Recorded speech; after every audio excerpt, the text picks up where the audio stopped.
Olá, bem-vindos ao panorama geopolítico e ao jogo real da política global.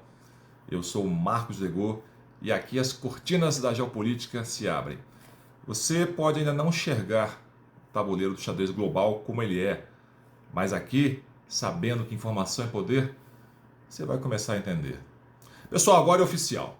O governo dos Estados Unidos sancionou o ministro Alexandre de Moraes no âmbito do programa de sanções globais Magnitsky por graves violações de direitos humanos.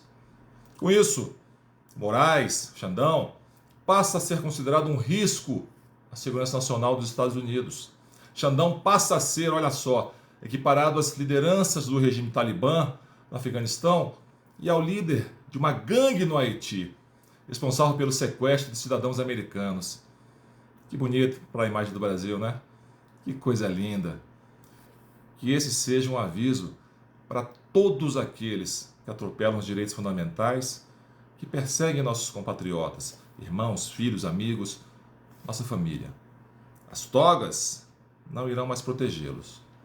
Agora, o que significa ser alcançado pela Lei Global Magnitsky? Primeiramente, meus amigos, é preciso explicar que não se trata de uma sanção contra o Brasil.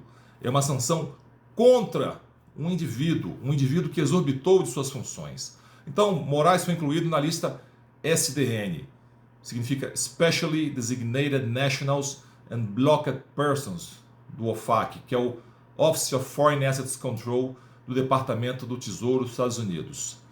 O OFAC é um órgão de fiscalização financeira do Departamento do Tesouro.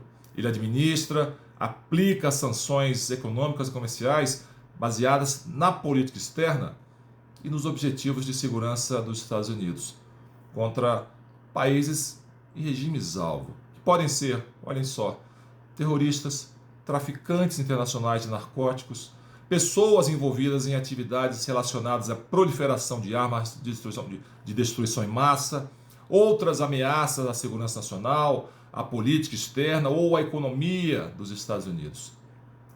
Se uma pessoa ou entidade é incluída nesta lista SDN, as seguintes sanções e restrições geralmente se aplicam. Primeiro, bloqueio de ativos. Todos os bens e interesses em bens dessa pessoa ou dessa entidade designada que estejam nos Estados Unidos ou que estejam na posse ou controle de pessoas dos Estados Unidos, cidadãos, residentes, permanentes, entidades dos Estados Unidos, privadas, filiais estrangeiras de empresas americanas, são bloqueados. Então, esses ativos não podem ser transferidos, pagos, exportados, retirados, manipulados de qualquer forma sem a devida autorização do OFAC. Segundo, proibição de transações. Essas pessoas norte-americanas estão proibidas de se engajar em quaisquer transações ou negócios com pessoas na lista SDN, seja de forma direta ou indireta. Isso inclui, meus amigos, quase todas as formas de interação financeira ou comercial. Vocês talvez ainda não tenham entendido o alcance dessa lei.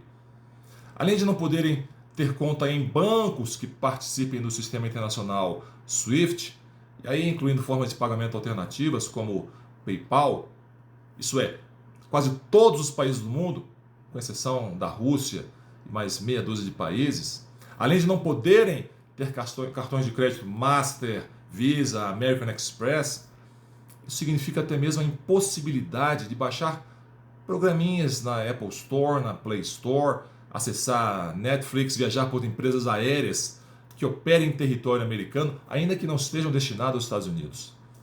Temos sanções secundárias em alguns programas, indivíduos ou entidades não americanas que se engajarem em certas transações com esses SDNs também podem ser sujeitos a sanções dos Estados Unidos.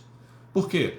Porque isso gera um risco significativo para bancos e empresas globais que precisam garantir que não estão lidando, mesmo indiretamente, com as pessoas incluídas nessa lista.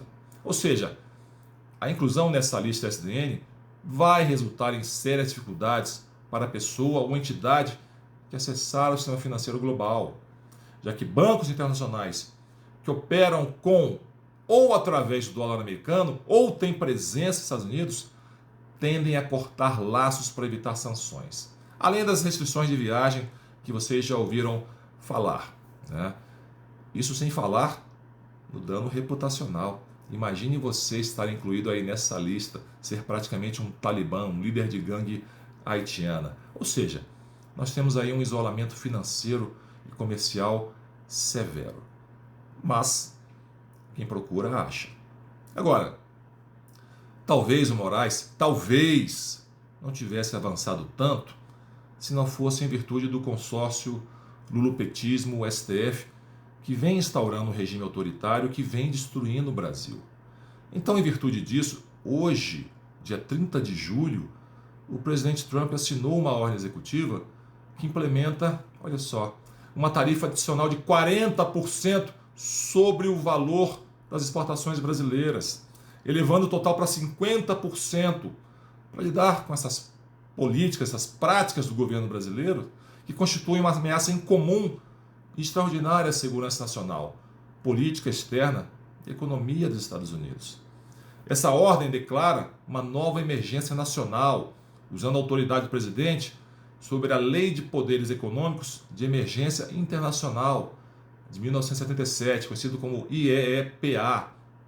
Então, essa tarifa extraordinária é direcionada para o governo brasileiro, que viola direitos de liberdade de expressão, que viola as liberdades civis, que constitui uma ameaça à política externa dos Estados Unidos e à economia daquele país.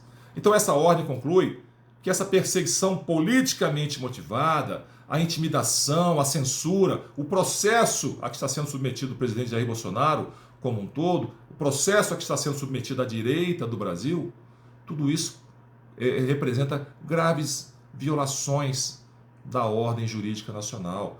São graves formas de abuso de poder.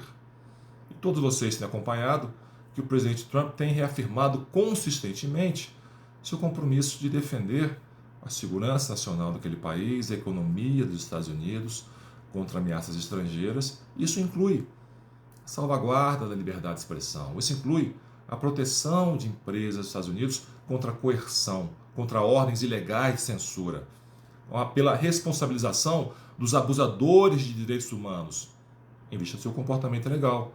Bom, em outras palavras, o Trump antecipou aquelas tarifas que incidiriam sobre as exportações brasileiras, que passariam a vigorar a partir do dia 1º de agosto. A mensagem é muito clara. Não existe possibilidade nenhuma de negociação com o governo brasileiro se não houver uma mudança radical de rumos, se não houver o final da perseguição ao presidente Bolsonaro e à direita do Brasil. Então, para você entender um pouco mais sobre essa deterioração no relacionamento entre Brasil e Estados Unidos, leia o meu artigo que foi publicado na Gazeta do Povo da última segunda-feira, dia 28 de julho, intitulado Como Trump pode ajudar a direita do Brasil na luta pela restauração da liberdade. Profético, né? É isso aí, pessoal. Aqui nesse canal não tem achismo, tem análise séria, fundamentada. Se você gostou, curta, compartilhe, porque a informação transforma. A gente se vê no próximo movimento. Até! Comemore esse dia!